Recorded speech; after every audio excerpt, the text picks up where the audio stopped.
Welcome back to Civil Disobedience TV with your host, George Donnelly. That's me. We're celebrating Martin Luther King Day in his legacy, in the honor of his legacy, by disobeying unjust laws and talking to those very excellent individuals who are following in his footsteps by also disobeying unjust laws. Here with me is our latest guest, Anthony Martin. How you doing, Anthony? I'm good. How are you? Doing great. Having a blast. So, Anthony, tell us a little bit about yourself. Do you consider yourself an activist? Well, more or less, I haven't been able to be as active as I'd like, but that has to do with the need to kind of do damage control, as Mark Stevens likes to say. So, but I'm a big fan of civil disobedience. Excellent. Sweet. So, what unjust law or illegitimate authority have you disobeyed? Well, in the past, I have disobeyed whatever the law is that keeps people from selling tamales on the bus. And, you know, just a dollar tamale they're selling them on the bus. Here's your dollar. Transaction complete. Excellent. Yeah, I've seen a lot in the news recently, even in the last several years, about out west, especially in the Southwest, just cracking down.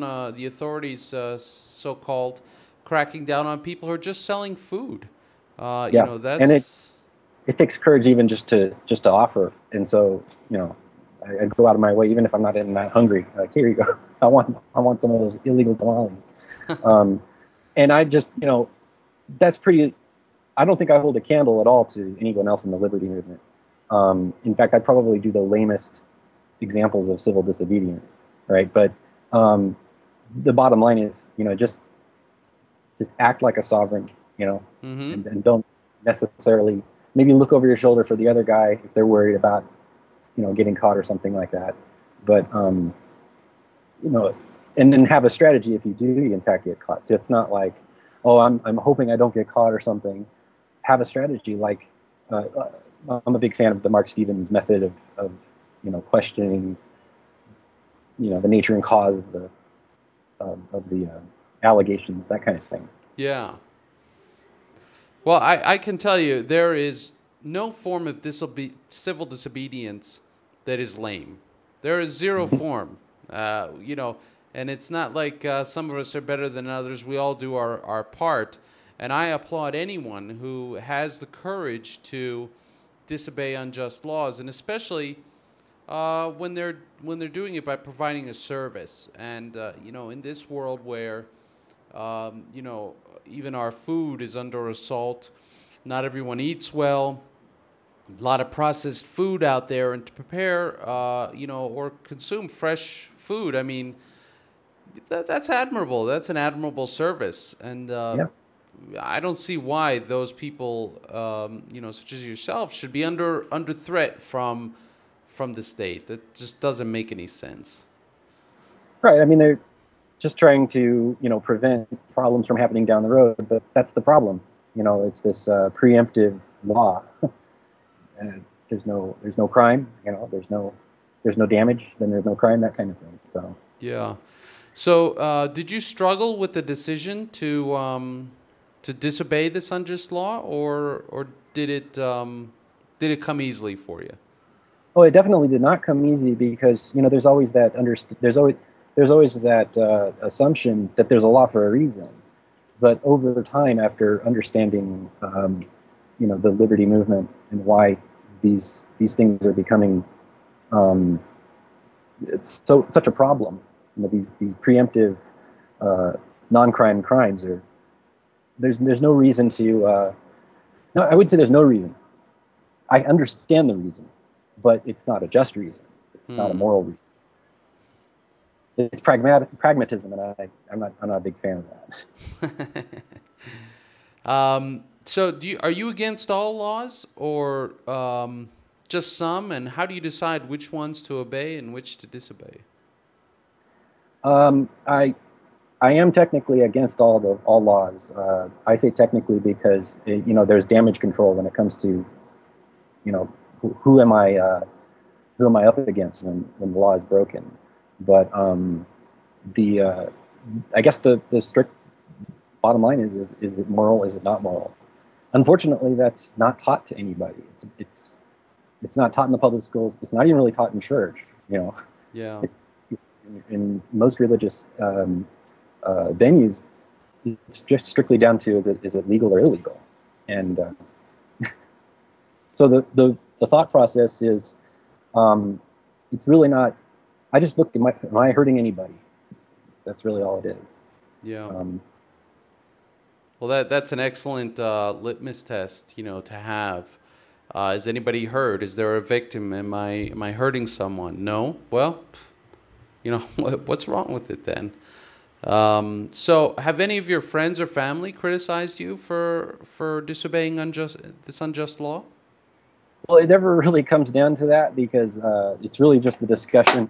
Sorry, it's really just the discussion in the first place. Like I say out loud, I no longer feel guilty about joining the radical oppression, and that right there stops the discussion.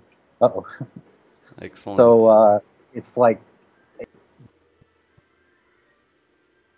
I did this and that. They don't even want to know.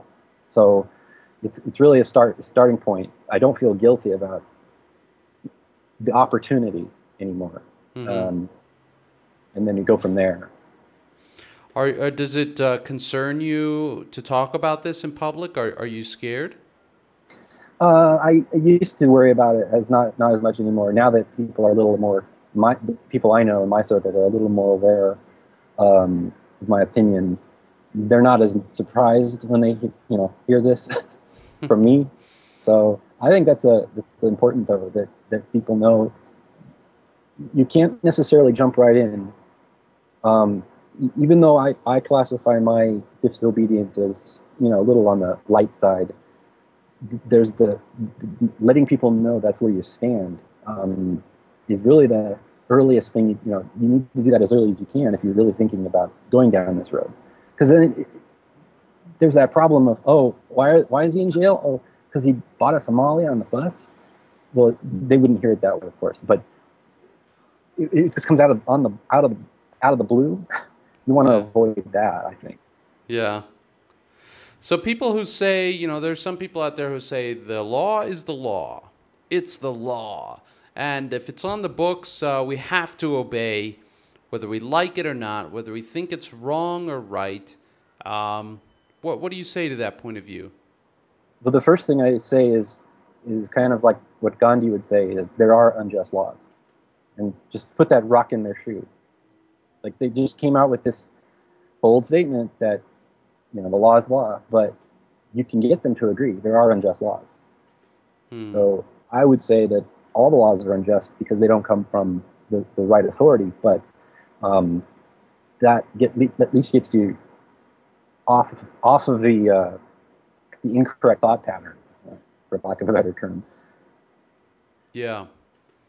Nicely said. So, Anthony, I want to thank you for coming on today. I really appreciate it. I've really enjoyed this conversation, especially this is the first time I've kind of seen you sort of face to face. We've only been Facebook friends. Yeah. Do you have any projects you'd like to plug to our audience? Oh, I don't have any actual projects that are out in the open yet, but I do recommend Bitcoin.org because that is a great place for people to start skirting the law and start storing value. You may not necessarily. It's a open currency. It's a peer-to-peer currency. It's not backed by gold and silver, so that's where some people kind of get turned off. But that's currently where my interests are for my projects. So. And to our audience members who might not be familiar with the issue, what's wrong with regular greenbacks?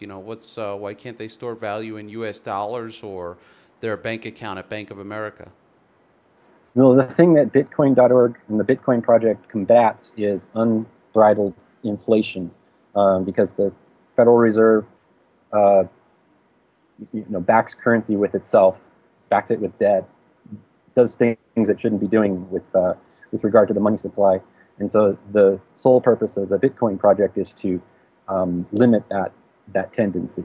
It doesn't address things like intrinsic value. It doesn't, it's really small, so it's not a place to store huge amounts of money because it's kind of beta if you think about it. But it's an alternative currency, so that's kind of where the interest is. Yeah. And, just as one way to see how the Federal Reserve steals from people with have money in bank accounts or salaries and whatnot, the U.S. dollar, since the Federal Reserve, which is no more federal than Federal Express, since that was established almost 100 years ago, the U.S. dollar has lost 96 or 97% of its value. And it is the reason why, when your grandpa went to the store to buy a loaf of bread, it only cost a nickel. But Yeah. now it costs a couple dollars, right? Well, yeah. I mean, my dad told a story about he and his sister. They would go to and this is back in the 50s, and they would go to the store to buy some ice cream. Well, the whole trip would end up costing 50 cents. That's what he would point out. And whenever he tells that story nowadays, I don't think that's too ironic anymore, because really what he's saying is what half an ounce of silver is almost $15. An ounce is almost $30 right now. So he spent $15 that day, and that sounds about right. To take a trip on public transport, get to the drugstore, buy the ice cream, come get home. Yeah, I guess you could spend that much. So when he tells that story, I don't,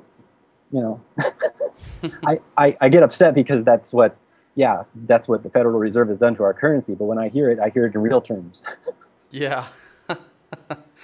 Yeah, for most people, though, I mean, even me, just a few years ago, I couldn't grasp this concept.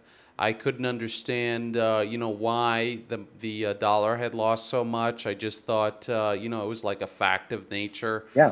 And when I finally figured it out, it was like, whoa, like just a stroke of like, wow, major understanding.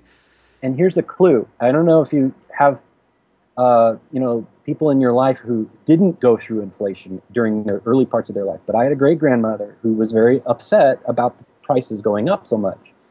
The later generation started going, oh, well, that's inflation. She had no idea what that was. She was unaware of that. And yet she, here she's going through, you'd think, well, why didn't she know that? That's just a fact of life.